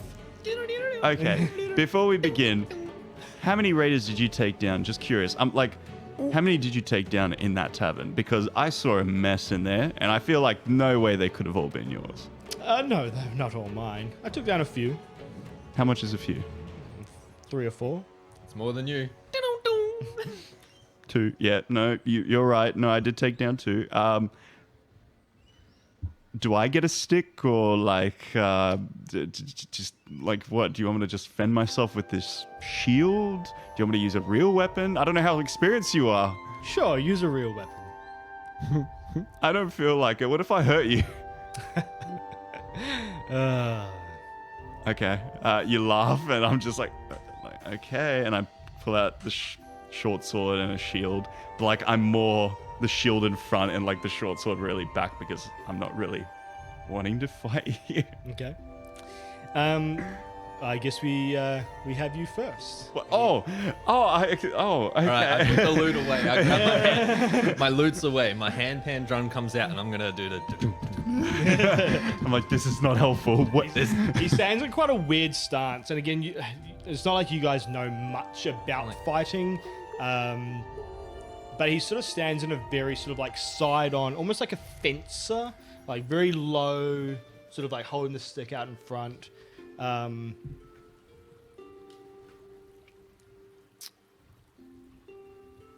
Sure, we'll make him attack first. Oh, okay. Boys, if I roll a natural 1 and I somehow kill him or something, I'm so sorry. We're getting combat lessons from Tej. I'll go last. He's gonna beat my ass with a fucking stick, boys. I'm not liking this. I really hope so. Oh, fuck you. Give him the big dice. And the Oscar's gonna witness this. Yeah, fuck him up with the big dice. I am playing background music with the Yeah. hand-pan drum, so it's like. Boom, boom, boom, boom, boom, boom. Should I play battle music? Oh yeah. Never should have come here. It's like just clown music. Never should have come here. Is that royalty free? Nah, it wouldn't be. Initiate that's Game of boss music. Wait, Imagine, trademark it. imagine Tej is like the final boss. So That's not a bad shout. he's going to quickly lunge at you. What's your AC? 15 with the shield and leather armor and everything attached. So his first hit strikes off your shield. I like as soon as it hits the shield, like I drop the sword and I like use like my shield to like literally defend myself. Okay. You don't I'm want to make an attack. I'm going to actually just try to like push him with the shield, like try to charge him with it. Make an attack roll anyway. Okay. It's a bold move. That's a 18. Okay. As you sort of charge him, he doesn't really expect you to charge with the shield, and you sort of push him back. And Like I'm head down, but like I'm like pushing like with all my might, like just like trying to like get past him. as you push him, he sort of steps back onto his peg leg, which he completely forgets is there, and he sort of stumbles a bit, grabs onto your shield, and sort of hops away onto one foot and realigns himself, make an attack back against you.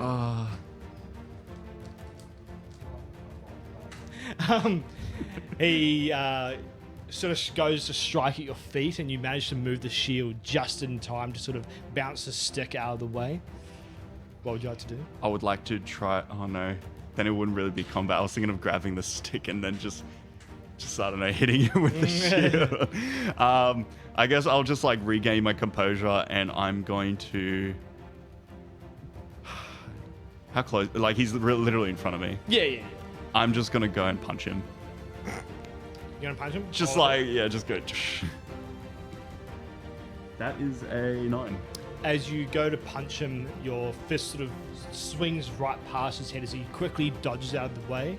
Yep. He's going to make another attack. Like I kind of punch, but like I really put too much force into it, so like my body kind of like does like a twist. What did you say your AC was? 15. All right, you got a 16 this time. Actually, so as you sort of get past him and you sort of open yourself up, he doesn't hit you with the stick, but instead he punches you and sort of gets you straight in the stomach, and it wins you a little bit. You have one more chance to do anything back. I'm going to just try to, like, I'm like kind of kneeling down. I'm going to try to backhand it with the swashbuckler. Alright, In the roll head. a d20. 14. 14 does not hit. What the fuck? So Boy. as you swing past, you sort of like swing as you start to fall, and you collapse on the ground, sort of. Fuck you, Oscar. I can see that smirk. There's well, you defended yourself a bit better than I thought. Thank you. Did you have to go so hard? I thought you were going to use a stick. Which one would you rather? Beat him with a stick. I felt the stick wouldn't hurt so much. You hit me in the gut. You're all right. Good work on the defense, though. Can you at least give me a heads up when you're going to attack? That would kind of ruin the point. Your enemies won't give you a heads up. And I just kind of like go to lay down. All right, big boy, you're next. Go, pretty boy. I'm gonna drop my shield. Yeah. Ooh, Yeah, I said it. +1. I said it. Pull out the great sword. Sorry, long sword. Go and imagine. Wielding what, two-handed? Yes. And I want to, as Ziel goes up, I want to say, "Hey Ziel, no pressure," and I'm gonna use a bardic inspiration. I don't know what any of that does. It means. Remember, you're not getting any proficiency on your hits either. Yeah. So That's you, what I did. You get to add 1d6 to. And add it to one ability check saving throw. This can be added. Remember, Is it only 14 one? does not hit. Yeah. So you get to add 1d6 to your next attack roll or saving throw. But once you used it, it's gone. So it has to be the next. No, you no, can it's hold for it. the next 10 minutes. Ah, sweet. It can only be used once. You got this. So, again, he stands there, ready for you. Would you like to attack first, or would you like to wait? So as we're like getting ready, and then he like puts his like foot into place, instantly go for like a big slash downwards. All right, roll a hit. Yeah, that's a 6. As you bring it sort of largely overhead, again leaving yourself open as you swing down, he sort of very easily steps to the side as the blade sort of swooshes down next to him. What's your AC at the moment? 11. 11. Even with the shield. I don't have dex. With that, he uses the stick as he sort of steps beside, and he sort of smacks you on the ass as he sort of like steps behind you. You get tied up, you get smacked in the ass. Says, "Don't leave yourself too open next time for the swing. Don't use all your strength at once." I'm gonna ignore him and then instead of going downward slash, go for a cross slash. All right. Yeah, bitch. 19 With a 19, Your strength, right? you manage to sort of plus. you manage to swing, and as you sort of like cleave around, he surprisingly fast, he steps back, and just in time as a slight cut goes across his stomach. Oh god.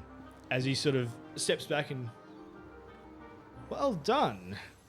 He's going to make another hit against you. Is he bleeding? He's like, Yeah, he's bleeding a little. I mean, like it's like it's like, you know, anime, like it's tiny little cut. also, yeah, it's anime. 10 seconds later, splits in Yeah. half. It's like, oh fuck. He sort of moves to swing against you again. This time, stepping on his peg leg as it sort of like gives way from underneath him. Not incredibly stable yet, as he sort of thrusts next to you, and you sort of manage to dodge it quite easily. Roll another hit, please. Your last one. I'm gonna go for a grapple using Tavern Brawler. So he has to make a DC 13 strength. DC 13. So I'm gonna like drop the sword and then dive at him, like spear tackle. Not enough. Yeah, So you spear tackle him to the ground. So yeah, I want to like get him down and then flip him on his stomach, arm in it, like chicken wing, like All right. put him in the submission. Okay. So as he does that, you can almost feel the bones start clicking into place as you do it. He says, "All right, I yield. I yield." Like I get off him, look at Endo, I was like, "That's how you do it, boy." Okay, well, you literally hurt him. Like, he's our guide. He Like, knew. why would you do that? He knew. And I shake his hand. I'm like, He stands up and sort of like clasp his hand Yeah. as you like raise him back up. He says, as he looks up at you, he says, "Well, you do have the strength in your side, boy. But brute strength won't get you everywhere. As much as I appreciate the beating you just gave me, we do need to work on your sword skills. throw these hands. But good work on the win for today." Talk under my breath as I walk away. I just sit there clapping, and then I look to Matthias, and I put my hands near the hand drum. You can see me already undressing. Undressed. I'm not in a way that you Hold think. up. When we rocked up and I was under the impression that we were camping, I set it up like my workshop. I don't want to sleep in my clothes and have them dirty all the time because I only packed one pair. I've set up a clothesline between two trees and have everything hanging up there, and I'm just in my jocks. An apron is hanging to the side. And obviously we started doing this thing of everyone fighting, and Matthias is just going to be playing with his shit at this time. So yeah, and then locked eyes with Oscar. What do you want me to do? It's your turn. Nah, I'm good. Nah, I don't do that. Come on. I'll go easier. Oh no! Oh, just spat. Lovely. I'll just go. No. I don't do swords. What do you do then? Pull out a crossbow. This. Very well. It's not loaded, so it's more of like the threat of Yeah. more of the threat of bang, you're dead. We need to get you practicing somehow. No, I've got tools to do that. I'm not a sword guy, you know. He grabs out of his bag. He sort of grabs. It's kind of like a wood carving, sort of half finished. He walks about 30 feet away and puts it down. You can see this, right? Yeah. Shoot it. And he's standing right next to it. Okay. I'm sure I can. I'm good. Why do you take this so difficult? Okay, fine. All right. Yeah, sure. I'll fucking shoot it. I'm trying to help you. I fiddle with some bolts and I. All right. I pull it in and try and draw it back as best I can. Click it in the spot, and I'm gonna aim and I'm going to shoot. And it is a roll to hit. Nice. Doesn't hit. Okay, good. I rolled worse. It sort of streaks past. It knocks it, but doesn't actually get a full hit onto it. And it does roll off the sort of the stump that it was sitting on. It says, Boom, bullseye. it wasn't a bullseye. You've got some talent there, I will admit. We will have to work on this, though. Yeah. Well, we can all agree that I'd beat you in this battle. He sort of sets it back up onto the target, walks next to you, grabs a knife, and he throws it, and almost like underhand as it goes, sticks into it and sort of like throws it off. He says, "We'll get you there, I promise." Okay. Fitting the criteria was, one-on-one duels. We weren't trying to hit shit. But hey, that's pretty impressive. From I now do like on, we'll make sure you're practicing on living things. As much as I hate to do so, it's probably the best target practice. From now on, a few times a day, we'll try and hit some birds. Yeah, sure. Let's do that. Hey, just while I got you, I have this idea about updating your stump, your peg leg. Sorry, I'm really not too privy to being sensitive for people. I've got some new ideas if we want to go through it. After we finish this. Of course. Yeah. Yeah. I stand up. No pressure, I Take Oscar. over the hand drums, but it's like Well, I thought you were going for the Mario. it's a hand pan drum, so it's like metal. So it's like oh the yeah. oh that that's one. just dope. So I touch the saber, And then I go, no. And I grab the dagger. No. I reach for my fishing spear. No. What do you reckon I should use? Whatever your choices. Attack with one each. That'd be pretty. That's not a bad idea. That's So a I good draw the shout. saber and I draw the knife. Okay. And I go, I suppose, like, it makes sense that we practice with these because they're the things we'll be using in a fight and we got to get used to them. But are you sure you want me to use real weapons? It's all right. Don't worry. All right, because what I'm saying is, and I rush forward and slash. I was literally gonna call Satej, like, just fucking hit him. He's stolen. I'm gonna say make one attack with advantage. Okay. So that'll be 18. 18. So he doesn't expect you, and again he sort of jumps as you thrust as well, and you sort of manage to just nick him, but like, but you're not really going deep or anything like that. And with my offhand. I found you're making an attack. This one won't be with advantage. That is a 15. That will not hit. So he's 16 or possibly. So as you sort of swing, he's now expecting the second hit to hit. And it sort of easily ducks underneath your So hand. I disappointed him, in other words. He was expecting a hit.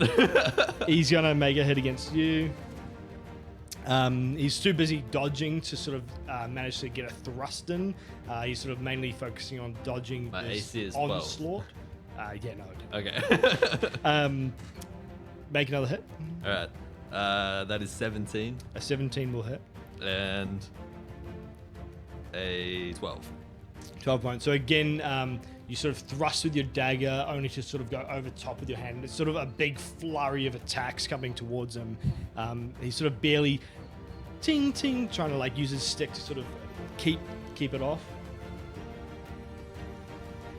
He manages to roll 17. Oh, that hits. So as he is dodging, he manages to find a gap as he sort of swings his stick and sort of catches you in the neck and sort of just smack. And it's like instantly like ow, like almost like cramping up. Immediately stop because that would be a death blow. So you wish to yield? Yeah, that would be I can just potentially fatal. Just picture you very dramatically going. Yeah. I sink to my knees like, and I land on my back. And just, Did I die honorably? Yes. Stand up as your spirit form. Stand up. No, well done. You did a lot better than I expected, all of you. Since we'll be traveling together, I guess there will be some things you must know about us elves. All of you except for you Yes. can sense a warm glow coming from Tej. You can almost see a light, sort of like a halo around his head for a split second. You almost see it as you all begin to start feeling better.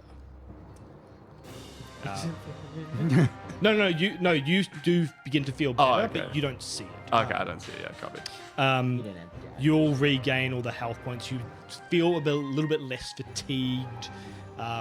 The cuts on Tej begin to heal. As he looks you all and says, the majority of us elves are arcane channelers. We try and keep the secret relatively hidden, as it is usually only the lunar elves that travel from place to place. We believe the Siadarin Empire does not know of this yet, and we would like to remain it this way. But as I said, we'll be traveling together to the Great Forest. You probably would have seen it sooner or later, so... Oh, is Wait, it- magic, like, that's what it is. That's magic. Yes. Nice. So Is everyone like that? Majority of elves, yes. So, how did this all work? Like I just feel better. So, like, did you do something? Like, We are able to harness the arcane energy that surrounds us all. We can harness it to do things that we wish. It's very rare in the other races of Siadarin. Not as rare in the Lunar Elves. Is he a cleric? So, like, how did you pass those tests back in town? We don't get tested. The Great Forests are separate entities to the Siadarin Empire.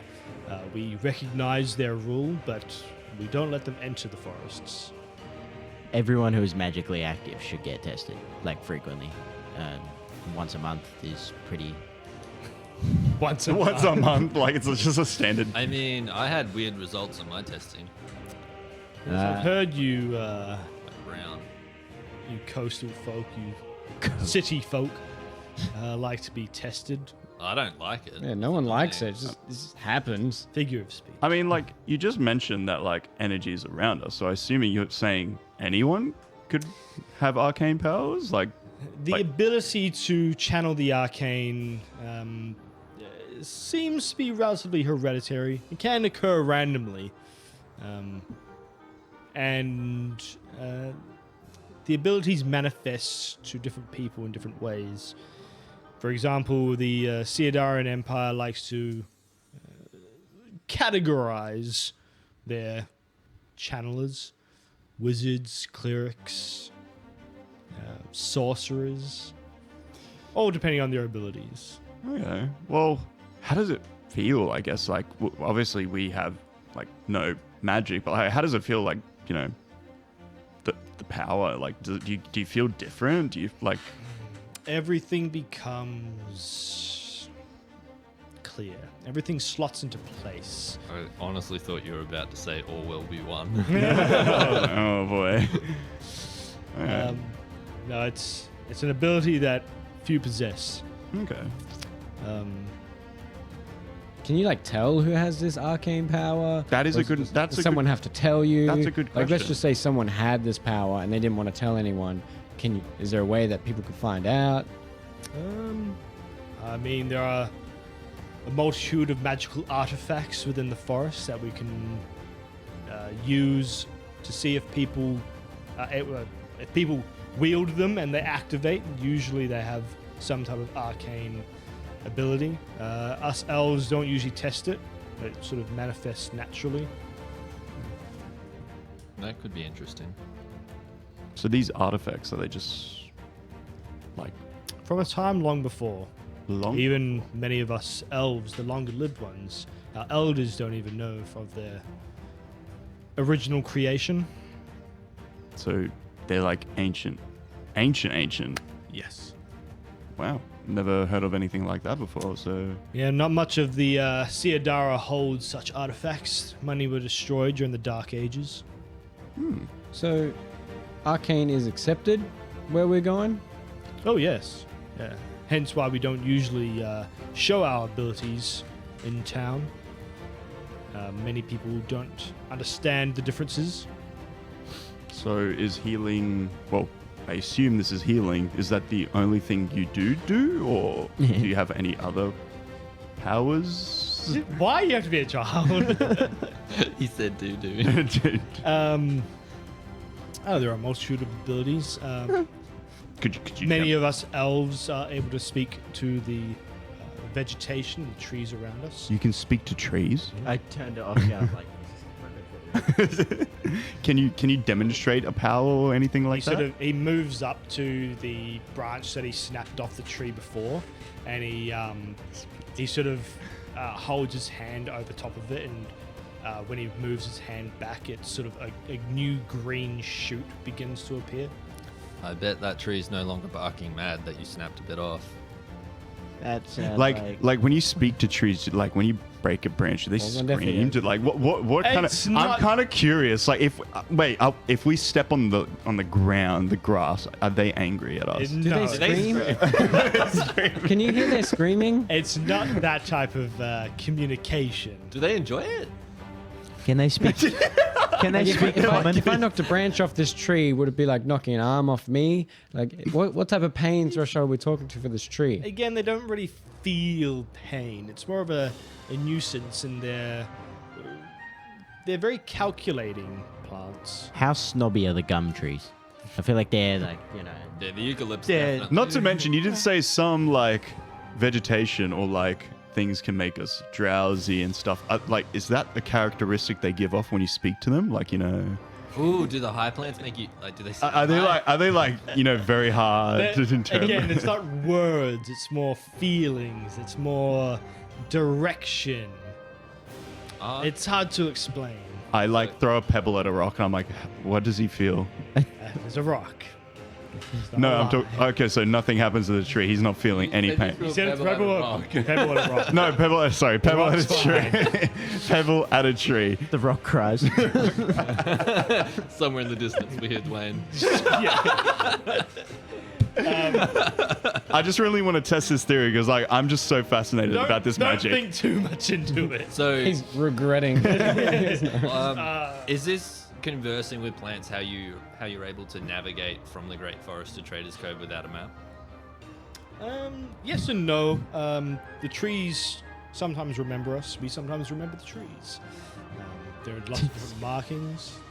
Is there ever is it somewhat degrading if the tree doesn't remember? No. That's so good. In fact, there's trees have very long memories, but they don't remember things like we do. It's not an insult if they don't remember us. What if you don't remember them? Sometimes they can get a little bit antsy. No. No. Us elves have very good memories, but again, we don't remember things the way you do when the years begin to blend together. I put my hand up as a Cycles child. begin to blend together. I'm like, ooh. You say you speak to plants, but what about animals? Do you speak to them as well? Some animals, yes. Okay. Now they have personalities. Really? I look for the closest animal. What do I see? Zyor. There's nothing out. It's nighttime. Oh. Nothing really awake. Oh, well, that's... But he does say the Sorry. the different species of elves all tend to keep company with particular animals. Us lunar elves, we have very cheeky quackers that tend to roam the lunar elf ring. Ooh, okay. The ring. Yes, there are different rings, different segments of the Great Forest, which each species of elf tends to look after. Wait, all elves are in the Great Forest? Not all elves. Majority of elves. Okay. Oh, right, because the dark elves are hillmen. Mountain elves. Mountain elves. Sorry, my apologies. What's the time technically now? It's like 8-ish. Okay. But in the rest of Ino, the lonely wildwood, we have the wood elves, which protect. We have the lunar elves that feed. We have the soul elves that are learned. And we have the aqua elves that protect us from the open shores. Okay. So there's like a lot of like different variations of you in a sense. We all have different roles to play in the Great Forest. Is there any segregation between you guys, or is everyone treated equally? We're all treated equally in the sense of our own positions, and we're all one. We are one. We have the elders who sort of hold a more, I guess you would say, political aspect in our societies. Is your king one of the elders as well, or We have no nobles.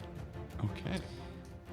Why, You so had you it- don't have any nobles? We have no nobles. The elders, I guess, would be very similar to your nobles, and at the head of each elven ring is a matriarch, which is usually the eldest she-elf in the area.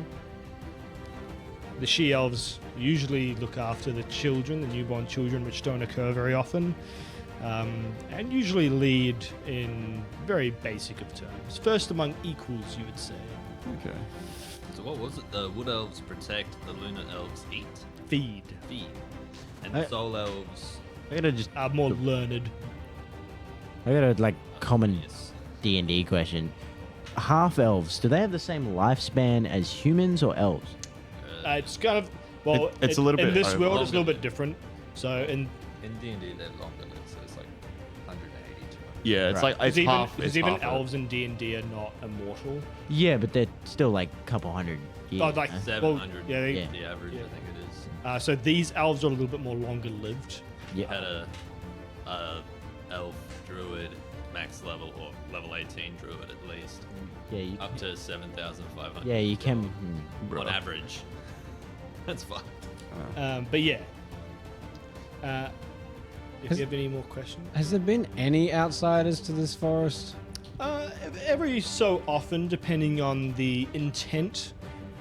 What happened to them? Like, we have good intentions. We're here to help people. Well, the bad intention, the people with bad intentions, don't make it in. If they do make it in, the wood elves generally dispatch of them quite quickly. Oh. So, do they stop and ask the question if they're good? Or is it more like they look at their angry face? Because I don't really always have a smiling face on me all the time. Sometimes I'm very focused. So what if they like confuse me with a bad intention one? Will they talk to you first? Much like the way that we commune with the plants, we can get the feeling. We can almost seek out your innermost desires. I can't. I'm a lunar elf. The wood elves have ways of seeing further than just face value. Okay. What if my true intentions are to go back home? Like I'll be honest, man, I'm here to help my friends and to go home. Yeah, I kind of want to find my mom, but that's really about the extent of my intention. Is that a bad intention? That's a good intention. Okay, cool. All right, I'm good. Whew. Trust me, I would not be troubling with you if I did not think you would pass the test. So about that sleep, can we sleep? or- Yes, you can sleep now. Okay. But we arise before dawn to begin training again. We will train dusk and dawn every day until we arrive at the Great Forest. That's actually a good question, Matthias. Yeah. Can you like craft us some wooden swords? I mean, I can. Like but some we have training real swords. Like if we're gonna get our ass beaten by a stick, I would at least appreciate getting beaten by somewhat of a weapon. I mean, yeah, it couldn't be too hard. Just make a stick pointy and. No. Like make it blunt, no pointy. Just like even make it cylindrical. I mean, I could just take some branches, clean the shit off, and then you just see Matthias go into like a. Okay, yeah, then maybe I can do this. Like make the thing that Bilal used to hit Oscar with, like majority of the days when he was. Switch. I make a book. No, the one where he like hit his. His homework book. The one where he hit his hands whenever he did something wrong. It was his punishment. Remember that stick? Okay. Like it wasn't a stick, but it was like the stick we called it. So, okay, two yeah. by- Like, I mean, It was I- a 2x4 stick. I didn't see it much, but it was. Straight from Bunnings. Yeah, I need 10 meters cut into like 5. Well, I really want to know what the Bunnings equivalent is here. The Great Forest. No, that's IKEA. Where lowest prices are just the beginning. No, but with that, if you guys have nothing else, we'll continue. Continue. Continue to build. Matthias is going to stay up for most of the night making these sticks. Okay. I want to talk a little bit longer about the elven rings. So Alright. we've got the wood elves that protect, the lunar elves that feed, the soul elves that are studious, and the aqua elves. They're also protectors, but of the sort of the ocean realm. The I can actually shoulders. give you some information that you would have probably received from Tej during that conversation later on. I love Tej. He's a good guy. I hope he doesn't die. You go to like ETA. Just So- let it bounce halfway through. Hey, You go. Sorry, you do your thing. You do your thing, Tony. He's asking when, when we're finishing. in a sense. Oh, but yeah, we're almost done. It's Nothing. okay. It's Nothing. okay. It's okay.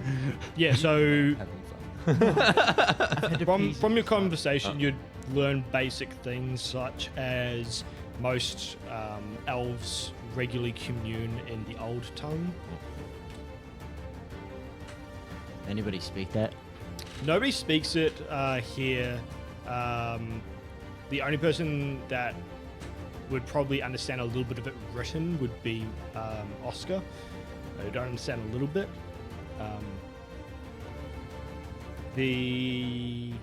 During your travels, actually, you will learn a little bit of it as he teaches you some common phrases and that sort of stuff. Like, thank you. Yeah, thank you, please. Are we like being tested on that, or are we? No, I'm not Okay, going to cool. test you. What do they say? You got to know, thank you, this is delicious, and Where's the bathroom? where's the bathroom? And you know your way around. You can get Yeah. around. So, like, you know basic things like how to say thanks, a few sort of like weird customs, that sort of stuff. Do the elves shit in the woods? We shit in the Bold of woods. you to assume that they shit. I don't remember there being a bath like a toilet. Yeah, in well, Traders Cove. I get it, but we have like Everyone does the morning walk to the bush. No, just into the ocean. Everyone just sits there in the shore.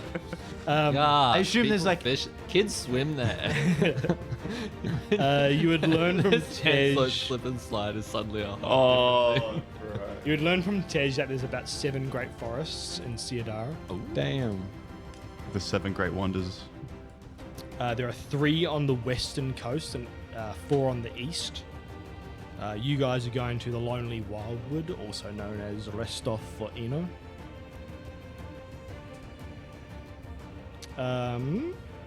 Was it 3 in the east, 4 in the west? Yeah, 4 in the east, 3 in the west. As he says, outsiders are allowed on occasion to the Great Forest if their intentions are pure. They do not allow traders, politicians, rulers, or nobles, etc. on business. However, these people are allowed to conduct business with the Fae on the border of the forest. So there is the Outer Ring, which is the Overg for Ordnist. That is generally where the Wood Elves live. There is the Mushroom Ring, also called the Stuk Overg, which is where the Lunar Elves typically spend most of their time. And then there's the Inner Ring, which is named the Sunlit Meadows, which is called the Sol Adalzim. To the south of that is the White Cap Shores, and that is the Stiem Vesok, which is where the sea folk. There's going to be a lot of mushrooms there. But yeah, so sort of that's the most general information that he sort of gives you. Other than that, we're going to time jump, and that'll be the end of our session. But Time jump, how much? Player? probably about 20 days or so. Be the 23rd of Thermo. We'll be just about there. Yeah, so you're probably like a day or 2 away now. Damn. You all gain proficiency in 1 weapon of your choice. That's easy. My fists. These hands. And you all gain like 20% proficiency in the Old Tongue. Oh, nah, that's too high. 10%. Yeah, I was going to say that's way Nah, too bro, we high. got Duolingo, my dude. Duolingo. Yeah, so you gain about 10% proficiency in that. 5% for Oscar. During your travels, I actually get more. during your travels, you don't actually see. It's relatively boring. There was a few close calls and stuff. I'll make up like a bit of a general sort of travel backstory for you guys when you, for next session. Of particularly some interesting things, but I think it's probably for the sake of brevity and for the sake of moving the story along, probably better to just time jump this. But as you finish the episode, not leveling up. Damn it. I was so keen. 20 days, no level up. Fuck, we did it in like 2 levels in 3 days. Come on. But you sort of finish the thing, yeah, about a couple of days away from the edge of the Great Forest. And that'll be the end of the session. Damn. Oh. Boom. So we'll quickly get into 20 for 20s. Yep. Yeah. We'll do a nice So- pause. We'll do a nice pause. Hello and welcome back. My name is Cameron. We'll turn this music off. I really want to see this. Would you like